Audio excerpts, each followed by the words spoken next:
Hey guys, what's up? How's it going? It's Dude Taconator coming at you yet again with another video because, it's January. Well, even though I guess... Well, no, I guess it came out in December. My IkiCon Best Of video came out like New Year's Eve, so the last day of December. So it was, of course, time to do a January video. And this is it. Because, Splatfest is going on. I got my colors. Good look at that. Yeah, but I got my Octoling Chan. She's back there with the same t-shirt on we're rocking. We're these. I put all that work and effort into her and the Inkling Chan that I had to rep them in the proper way. But don't worry, Team Mushroom, I got you covered. I didn't forget y'all. I mean, it's a crossover with Mario and Splatoon, and I love Nintendo and Mario and Splatoon, and I had to get both shirts.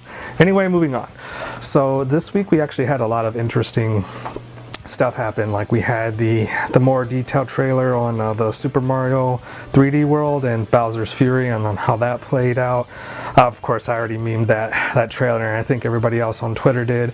I'm seeing Bowsette fan arts. I'm seeing Supersonic Mario and Super Saiyan Mario and all that stuff. And yeah, all the memes and artwork are already happening. So of course, I definitely wanted to touch up on that. The new Pokemon Snap trailer came out the same week. And of course, Splatfest was this week. So it was just like a week full of Nintendo news, which is why I'm kind of making this video to begin with. I know I'm a few days late.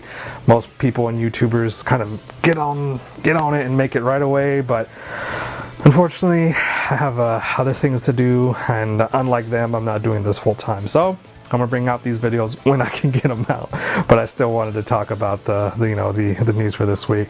All right, so let's go ahead and just talk about some of the things in Super Mario 3D Worlds. Then we'll go into Pokemon Snap and all that stuff. All right, take it away. So this has been actually a pretty fun Super Mario 35th anniversary. We had a lot of content, a lot of clothes. I bought the Puma shoes, the Mario 64 ones, and of course Splatfest t-shirts. I was able to get the first round of Mario pins, all that good stuff. And of course the trilogy, the Super Mario 3D All-Stars game was also mine. But this is the final game, the Super Mario 3D World and Bowser's Fury combo. I mean, this is just, of course, a port of the Wii U version with the, additional content and so on and so forth. But I mean, which actually is pretty interesting because, I mean, I figured this game would get ported, but I didn't think it would get ported with the amount of new content that it did. But by all means, that's yet to be seen or discussed. I mean, honestly, this is like my least favorite Super Mario Brothers in the franchise, like of its entirety, because it plays very similar to Super Mario 3D Land, which was the 3DS version. But I mean, that one was good and fun and all, but with the DS getting Super Mario 64, but with more levels, more characters, all that good stuff. And then we just not having like a full-on 3D sandbox style Super Mario on the 3DS that just felt kind of off to me. I was like, okay, well, 3D Land. 3D Land. I was like, okay, this game's good. It's fun. I enjoy it, and I like how it did. And I mean, this is something new. This is the first time I've seen a 3D Mario game with a 2D aspect. But I knew for a fact that Super Mario could have been a more grand adventure on the 3DS for sure. I mean, it didn't have to necessarily be Super Mario, Sunshine with extra levels, contents, and characters the DS got for 64. But I mean, it could have been something more. At least I felt. But I mean, I kind of this is a new experience. This is fun. I enjoy it. But I just think that it was kind of lazy to do that for the Wii U. I was like, well, why are we doing this for the Wii U as well? I was like, I don't know. I just felt like, okay, you got your first HD system in existence, and instead of making a grand sandbox adventure game to display, your HD console power, I feel like 64 definitely showed off, what the Nintendo 64 can do. Galaxy definitely showed off what the Wii can do, and Sunshine showed what the GameCube can do, etc., etc.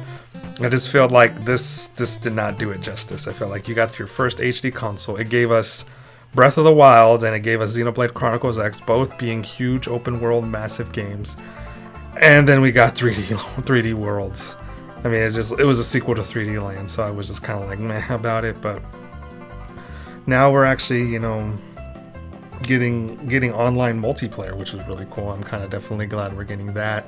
And that part I was very surprised. I didn't think Nintendo, though I love them, they tend not to give us too much good content for our money. I mean, of course, the co-op is going to be still there. I mean, I figured they would just kind of stick with that, but the fact that they added the online on play is just freaking amazing and phenomenal. That's gonna make, you know, I think a lot more replayability. It's gonna be something I enjoy a lot more. It's also another thing that I figured the Wii U version should have got. I was just like, okay, it was just kind of one of those compromises that I don't understand. It's like, okay, first off, we didn't get an open 3D world Mario, but why did we not make this multiplayer online compatible? I was like, I mean, I did not get that at the time. I mean, I'm glad we're having it now. Like, this game is basically like slowly turned into like a game that I think we should have gotten in the first place. I mean, so I'm definitely glad for that. I mean, of course, like, I'm not really too worried about the sticker stuff and all that. I mean, like, you know, the other stuff they showed, but like, let's go ahead and go on to Bowser's Fury, because obviously that is the content that we're basically are going to decide whether it's worth $60 to pick up or not. And so, of course, we're in a little cat world. It's like an open world stuff. We got Bowser Jr. telling you what happened to his pops. And then we have like an open Mario adventure where it seems like Mario is the only character you get to play. So you have like an Odyssey style, like open world with like cat shine sprites and whatnot. And of course, they're using like 3D assets and enemies and characters from, you know, Super Mario 3D World in general. And this is what I wanted Super Mario for the Wii U to be. This exactly right here. Like this openness, this is what I felt what the Wii U was capable of and should have received. I mean, of course, we got a little companion, and a second player can play as Bowser Jr. Unfortunately, I think it's just co-op. They didn't say nothing about being able to do it online. Yeah, to co-op 2 players. So, I mean, I feel like that could have been added in, but again, I feel like with the whole Super Mario 3D World getting the 4-player online is pretty cool. And I definitely like this open world thing. One thing I've noticed, of course, I mean, in the trailer, I'm sure you've already seen it, they're talking about the cat Gigabell to, like, face Bowser, and you know, the Bowser Rage and Super Saiyan Bowser. There it is, you can see him. And then of course, or I mean, Super Saiyan Cat Bowser versus, you know, Rage Bowser or whatnot. So one thing I've noticed is there's like the black belt, there's the grand bell, and there's like a bunch of black bells all over the place. So, you know, of course, my question, I have like a lot of questions. It's like, all right, obviously his rage, you know, like warps the environment, or not warps, but just like changes the environment, so that allows you to get, you know, separate cat sprites or shine sprite cats or whatever that you weren't able to get before. And I'm seeing multiple versions of these bells. Like, I see, of course, the grand bell, but I saw, like, in the video, like, all, like, in the trailers, there's, like, multiples of them. So I was like, are you trying to free each one individually? Like, you can see, like, 2 right there in this part of the trailer. There's the grand one. But I see them, like, all throughout. Like, I'm still curious. There's still a lot of questions. Like, am I able to, like, you know, get all these individually? Do you have to get a certain amount of sprites to unlock one? And then that kind of, like, you know, helps unlock the final one, so on and so forth. So there's a lot of questions, a lot of things I'm curious about. Like, do you have to fight the Bowser multiple times as Giant Cat Mario? Or is it just like a one and done kind of thing? Is this just like 5 hours of gameplay? Is this like 10 hours? Like, how much content are we getting for the full $60? That's yet to be determined. I mean, but I am excited for this. It does, of course, have amiibo functionality and so on and so forth. But I'm definitely curious about, you know, what the game, what the new content is about. I mean, I only played Super Mario 3D World once.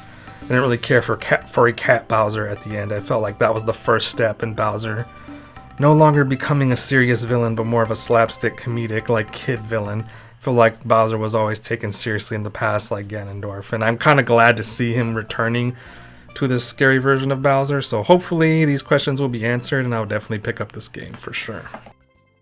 Of course, we definitely want to move on to the next game we're going to talk about, which is the good old Pokemon Snap. I mean, of course, they already showed the trailer for this last year, which, let's be honest, the game just looks absolutely amazing and gorgeous. So yeah, this is the other springtime game, because, you know, Nintendo likes to release 2 games for the spring. I think like maybe one for the summer, it just depends. And usually one around fall and one around like November. Well, I guess like, yeah, both around fall, November, and like they usually do one early fall as well. So we know that the 2 spring games are new Pokemon Snap and, of course, Super Mario 3D Worlds. Only thing, of course, I really want to say is this game looks amazing. It looks gorgeous, looks beautiful. So and I'm pretty sure everybody else in the world is asking it, why can't we make Pokemon look like this for the core game? I mean, like, I get it, this game has its own unique animations and whatnot, but we can keep the same bland animations if we gotta, but why can't we make the game look this gorgeous all the time for the core Pokemon games? But yeah, no, that, of course, like I said, everybody and their mothers asked that question already. But yeah, even the characters, the environment, everything just looks so pretty and like real, and the world's lived in, and all that stuff. Looks like we're calling it the Lental region, and then which is funny because it's like spelled different, like not like lentil the bean, but like lentil.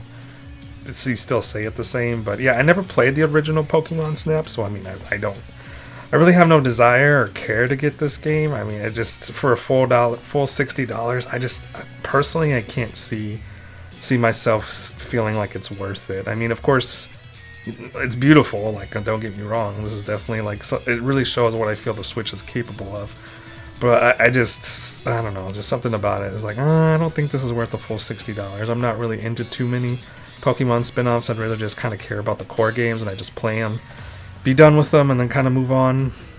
But this does look good, this does look beautiful. Of course, I definitely do want to check it out somehow, some way, just not for $60. I don't feel like this is worth it. But it looks great. I mean, I can't like say that enough. I love the animations, the interaction. It definitely feels like a real Pokemon world. So I mean, we'll see let's see if we get more details and see how this goes. But probably won't pick this one up. It's just not my swag. But we'll see. Like I said, only time will tell. We'll get more details and see if it'll be worth it for me. But anyway, guys, I'm going to go ahead and call it quits. I mean, I want to keep this video short because they're usually pretty long. Alright, so that's kind of like I said, how I feel about that. I mean, I definitely feel like Super Mario 3D World's more of the game that I wanted it to be from the get-go. It's something that I was like always looking for in Super Mario 3D World that I never got. I mean, the fact that we got a 3DS sequel was very disappointing. I mean, the game already 3D Land for the 3DS. I mean, it was forgivable, but it still felt lazy. Like I said, you know, previously the DS version got 64, like kind of like redone, and I was hoping for the same for Sunshine to be on the 3DS. Felt like it deserved more. I thought, okay, whatever, this is their new thing they're trying, and the Wii U, this awesome, powerful hardware console that gave us Breath of the Wild and Xenoblade Chronicles X, got a 3DS sequel. Felt crazy lazy. But yeah, like I said, I've kind of already did my rant on that. And then but the online's good. That definitely makes me want to get the game a whole lot more, because the fact that it never had the online in the original one was just mind-blowing to me. And I think today it's still the lowest selling Mario in the entire like console core franchise. Like, it's the least selling 3D Mario. I think even Sunshine sold more than that, but I digress. In terms of Pokemon Snap, like I said, never played the original. I don't know if I want this game. It looks fucking it looks freaking gorgeous. So I mean, I'm not monetized anyway. I could probably say that and let it slip. It looks beautiful, like, I mean, but at the same time, there's that part of me that's like, dude, why can't we make, like, I mean, because the animations in that game versus the animations in like Sword and Shield are just like night and day difference. Like, okay, keep the same bland animations that we have, but make it look like that. I think we can do it. I mean, but I don't know. That's Pokemon company's gonna have to invest the time and money to do that. And of course, I know they like to pump stuff out every year because, you know, money, blah, blah, blah. But, you know, I just feel like if you take time to make your game and make it right, it'll look beautiful and gorgeous. But anyway, guys, like I said, I've ranted on long enough. Let me know what you think in the comments below. Of course, I mean, if you like hearing my gaming rants, don't forget to like, sub, subscribe, follow, comment, throw your opinions in the comments. Don't forget to turn on that bell notification if you're subscribed, because apparently that's what all the cool people say, and it actually really does help you and help me, and basically, like, so no content's missed and whatnot and everything. But yeah. I'm gonna probably play a little bit more Splatfest. I just finished the stream, and I'll probably play some off stream, and then, you know, all that jazz. You know, I just like Splatoon. It's the last Splatfest. I kind of don't want, like, I kind of want some alone time with it. I kind of don't want to just be, all right, stream, that's it. You know, I'm a fan. But anyway, guys, I've left you. I've kept you out here long enough just for my rants and personal thoughts. Hopefully this year we got so far. We got Super Mario 3D World, which is a port, which I'm not too excited about. And then we have Pokemon Snap, which I'm not too happy about either. I want something bigger. Like, I know the Pokemon games that are going to be made next are going to be bigger, and I hope we get Breath of the Wild 2 or Metroid Prime Collection, something. But anyway, guys, excuse me, have yourself a great day, night, week, whatever. See you next time. Peace.